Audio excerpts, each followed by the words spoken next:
Alright. Getting the subframe ready to be lowered so we can swap the new subframe in and steering components. Get this ground view. Ready? Ready. Slowly. Alright.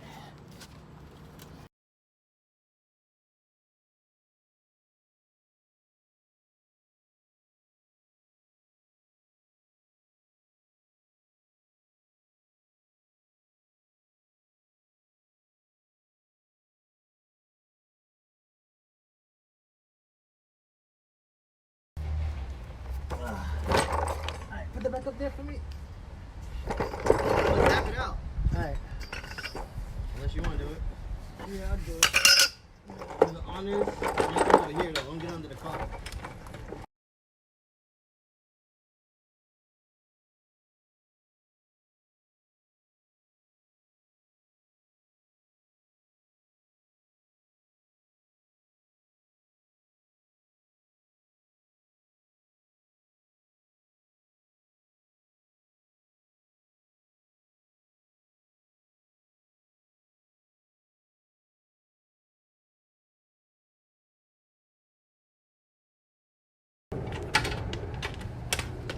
Done!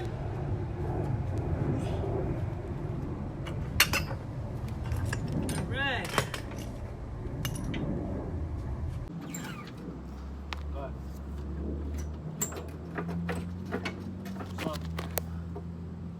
Wait. Come back up. Alright. Come down. Down? Yep. Keep going. A little bit. Wait. Let me go down. Alright, stay there. Just start right here. Oh shit. Ready? Yeah, drop it.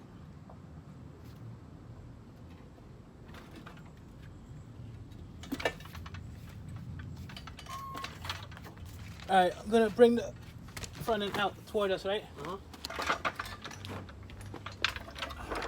Oh, the calipers. Yeah. Oh, fuck. What can I do with these? I'm gonna have to lay them, bro. Fuck, I need something to put these on. Fuck.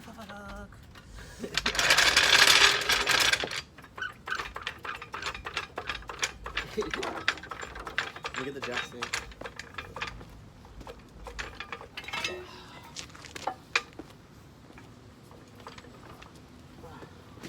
Remember to put your calipers on something so you don't break your brake lines. It moved off the fucking jack, bro. No, it didn't. Oh. Alright, ready? Down? Yeah. Alright, hold it a little bit.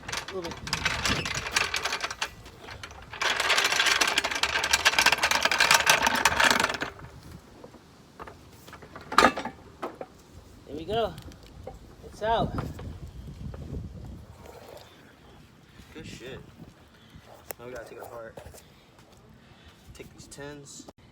Alright, so this is the old OEM subframe. The reason why I'm changing it, because I've been a low static boy and it's cracked. So I'm gonna be freshening things up. Taking the steel control arms off, old bushings off, replacing us with the STI aluminum caster, adding control arms with anti-lift bushings and new kart boy sway bar endlinks, which is what these are. Getting rid of the old 20-something-year-old rubber. New sway bar. Got the Zero Sport 24mm front sway bar, and I have a bump steer correction kit. Bow, new ball joints. So those replace those, and these replace those, and this control arm will replace that control arm. And I have group end engine mounts in this package here, which will replace the engine mounts that sit here and there.